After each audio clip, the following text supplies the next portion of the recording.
नमस्कार, मैं हूं श्री नारायण तिवारी और आप देख रहे हैं नेशनल न्यूज। टोक्यो ओलंपिक में 7 पदक लेकर लौटे हमारे सपूतों का आज भारत में जिस तरह से भव्य स्वागत हो रहा है, दिल इसको देख करके दिल बाग बाग हो गया है। पूरे देश को जिस तरह से गर्व महसूस हो रहा है, इससे पहले कभी नहीं हुआ था। इसके पहले केवल 6 पदक तक हमारा देश पहुंचा था।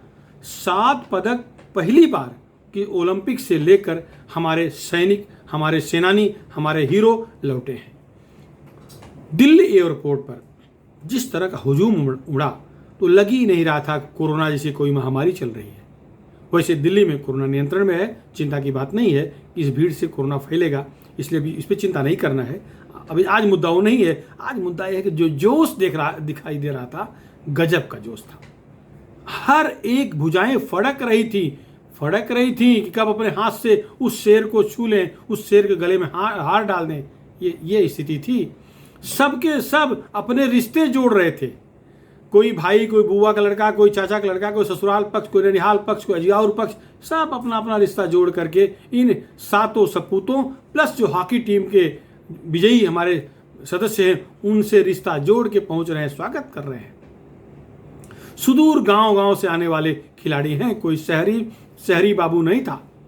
कोई मुंबई के आलीशान घरों में रहने वाले बाबू नहीं थे। ये बेचारे गरीब स्लम में, झोपड़े में, गांव किसी पहाड़ी पर, किसी बस्ती में, झुग्गी में रहने वाले लोग हैं, उनके बच्चे हैं। लेकिन हाँ, आज जो नाम बनाया है, जो नाम रोशन किया है, इससे रोम रोम प्रफुल्लित हो गया है। पूरा देश प्रफुल्लित है। भारत सरकार को इसके लिए धन्यवाद देना पड़ेगा। जिस तरह से नरेंद्र मोदी की सरकार खेलों को बढ़ावा देने के लिए जिस तरह की कोशिशें की हैं, इसका पूरा श्रेय नरेंद्र मोदी और उनके पूरे मंत्रिमंडल को जा रहा है, केंद्र सरकार को जा रहा है। राज्य सरकारें जहां कमजोर पड़ी हैं, वहां आगे बढ़ करके केंद्र सरकार ने आर्थिक मदद की है। सभी खिलाड़ियों को उचित प्रशिक्षण का प्रबंध किया है। देश के अंदर और देश के बाहर भी ले जाकर के प्रशिक्षण दिलवाया है। यह कमाल रिजिजू का है। यह कमाल मौजूदा खेल मंत्री ठाकुर का है, अनुराग ठाकुर का है।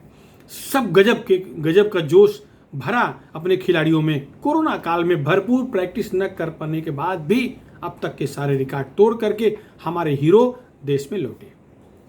जब वो सोमवार को एयरपोर्ट पे लौटे तो वहाँ स्वागत हुआ। होटल अशोका में परंपरा के मुताबिक सबको बुलाया गया, सबका भव्य सत्कार हुआ। वहाँ पूर्व खेल मंत्री, मौजूदा खेल मंत्री, खेल राज्य मंत्री सब थे। सबके परिचय कराए गए, सबका स्वागत हुआ। वैसे सबको मालामाल कर दिया है उनकी राज्य सरकारों ने, उनके लिए भारत सरकार ने, या जिन प्रतिष्ठानों में नौकरी कर रहे हैं वहाँ भी उनको तो बहुत कुछ मिल रहा है। आज का जो हमारा मुद्दा, आज जो हमें थोड़ा लग रहा है, हमें बहुत खुशी तब मिलती जब इन 7 में से या इनमें से एक आध बढ़ करके 8 हो जाते। एक कोई महाराष्ट्र से होता, कोई एक शेर, एक सूरमा महाराष्ट्र से होता। हम महाराष्ट्र के रहने वाले लोगों को बड़ा गर्व होता, गर्व और हो जाता। गर्व तो आज हो ही रहा है, हमारा देश जीता है। खेल तो देश के लिए खेला गया था। लेकिन जिस तरह से हरियाणा के मुख्यमंत्री गर्व से कह रहे हैं, वैसे हमारा भी मुख्यमंत्री गर्व से कहता, हम सब और गौरवान्वित होते। लेकिन दुर्भाग्य देखिए, मराठी अस्मिता की बात करके झगड़ने वाले हम लोग अपने महाराष्ट्र से एक भी ऐसा खिलाड़ी नहीं पैदा कर पाए जो पदक ला सकता। इस खेल में पदक लाया होता, बड़ा गर्व होता। हम हरदम लड़ते रहते हैं। कोई भी महाराष्ट्र के किसी भी मुद्दे पर किसी बुराई बताई कि हो गया, मराठी अस्मिता का अपमान हो गया। अरे भाई, बुराई जिसकी बताई गई है, जिस नेता की, जिस पदाधिकारी की, उसकी बुराई है। उससे महाराष्ट्र की अस्मिता से कुछ लेना देना नहीं है। मराठी अस्मिता पर कोई बुराई नहीं कर रहा है। बुराई व्यक्ति हुई है, खैर अलग मुद्दा है। हाँ, अब एक बात और दिखा, हम महाराष्ट्र के लोग हैं, रिश्ता जोड़ने बहुत जानते हैं। फट से जैसे नीरज चोपड़ा को ये गोल्ड मिला, हम लोगों ने रिश्ता जोड़ लिया तुरंत। पहले जोड़ा गया वो कहाँ का लड़का है, तो पानीपत का है। पानीपत में सबसे बड़ा युद्ध महाराष्ट्र के सूरमा लोग लड़े थे, हारे। पानीपत युद्ध पराजय का युद्ध था, तो वो तो अलग बात है। लेकिन तुरंत जोड़ लिया गया। पानीपत अपलच है, पानीपत में अपने लोग गए थे। अब पहली बार अब मालूम पड़ रहा है कि रोड मराठा है। नीरज चोपड़ा जो है रोड मराठा है। ये कोई मराठा की जाति है, ऐसा अब मालूम पड़ा, आज मालूम पड़ गया। जैसे उसको गोल्ड मिला, जैसे सफलता मिलने के बाद, विजयश्री मिलने के बाद तुरंत लाइन लग जाती है रिश्तेदारों की ना, तो वैसे हम लोग भी रिश्ता जोड़ लिए हैं। वो रोड मराठा है, वो मराठा है, वो महाराष्ट्र से उसका संबंध है, ऐसा करके हम लोग चलो अब खुश हो गए थोड़ा सा। हम अपने में से नहीं कुछ कर पाए। हमारे यहाँ कोल्हापुर सबसे महत्वपूर्ण है कि पूरे देश में सारे अधिकांश पहलवान कोल्हापुर में हैं। कोल्हापुर में हर घर में पहलवान पैदा होता है, लेकिन हमारे राज्य की राजनीतिक उदासीनता के चलते पहलवानी खत्म होती जा रही है। हर गांव में अखाड़ा है, बच्चे लड़ते हैं। तेल लाव ले ले पहलवान, एक कहावत है ना, वो कोल्हापुर के लिए फेमस है। नेताओं में हमारे यहाँ प्रचलन है, कोई बहुत जो हाथ में पकड़ में नहीं आता उसके बारे में कहा जाता है कि तेल लाव ले ले पहलवान, तो वो कोल्हापुर के लिए प्रचलित है।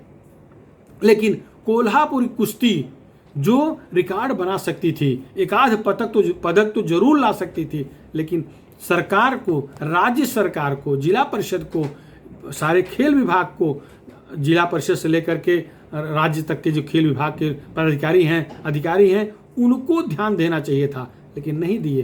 राजनीति मस्त है, खेल पर कौन ध्यान देगा। अब शर्म आ रही है कि एक भी पदक नहीं मिला।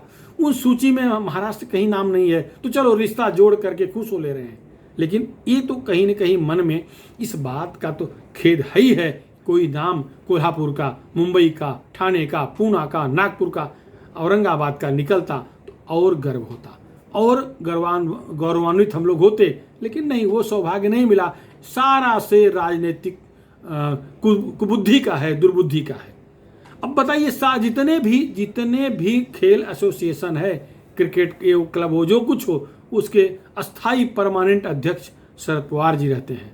81 वर्षीय शूरमा शरद पवार जी, क्रिकेट का संघ हो, कुश्ती का संघ हो, कुश्तीगीर का जो कुछ भी है, अध्यक्ष है, परमानेंट अध्यक्ष है। वो खेल खेले हो ना खेले हो, लेकिन उनको राजनीतिक खेल खेलना आता है, वो अध्यक्ष है।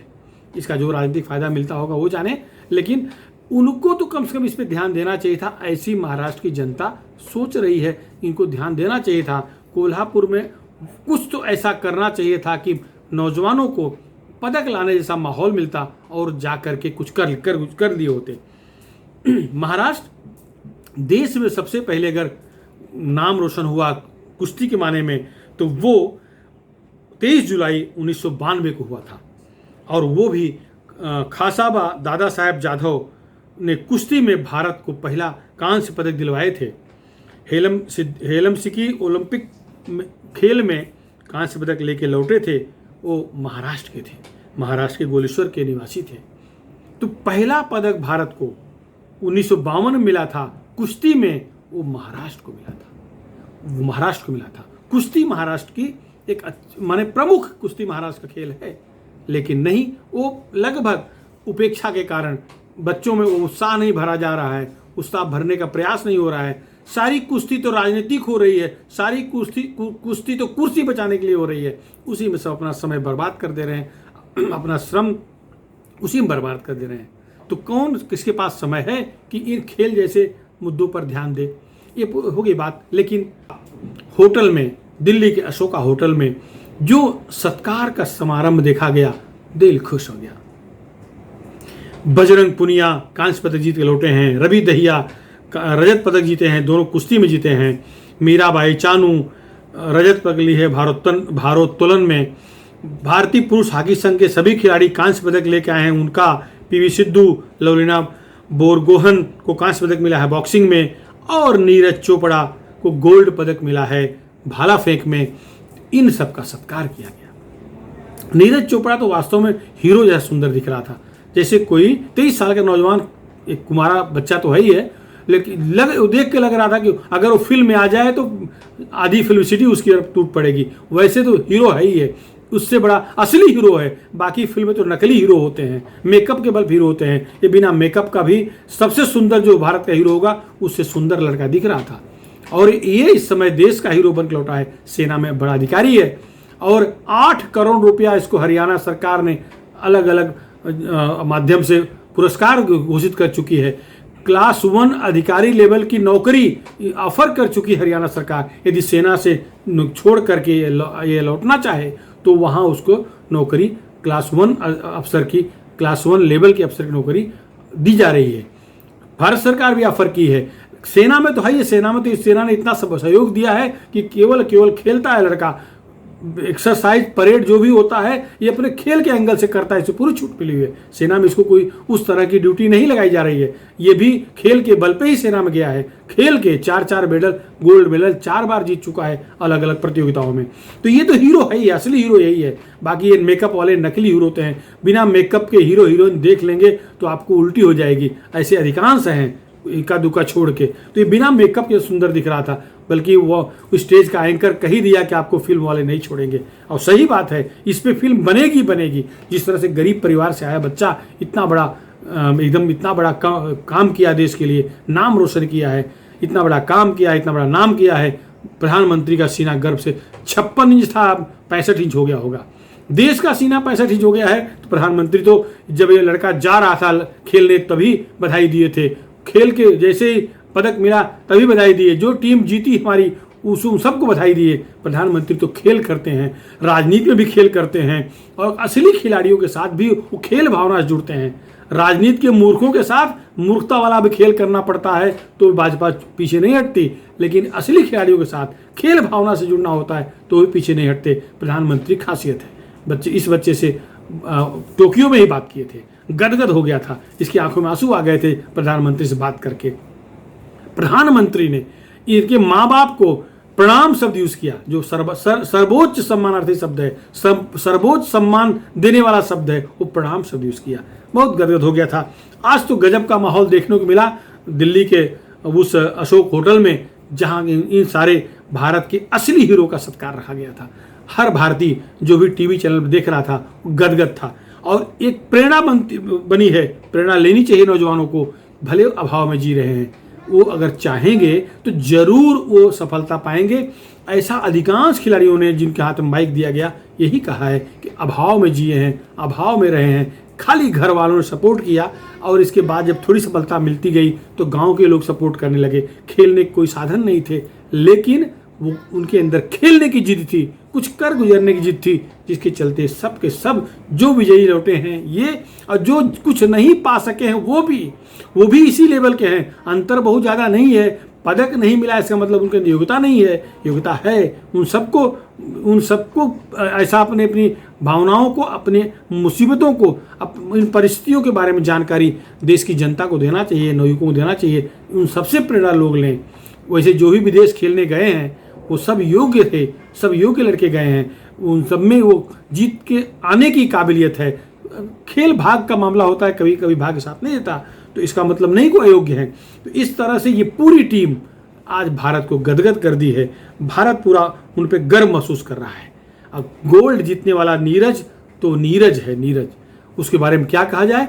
हम अपने भारतीय नौजवानों से ये उम्मीद करते हैं वो इन सबसे प्रेरणा लें और खेलें। 7 पदक आया है, ये 11 पदक कब बनेगा।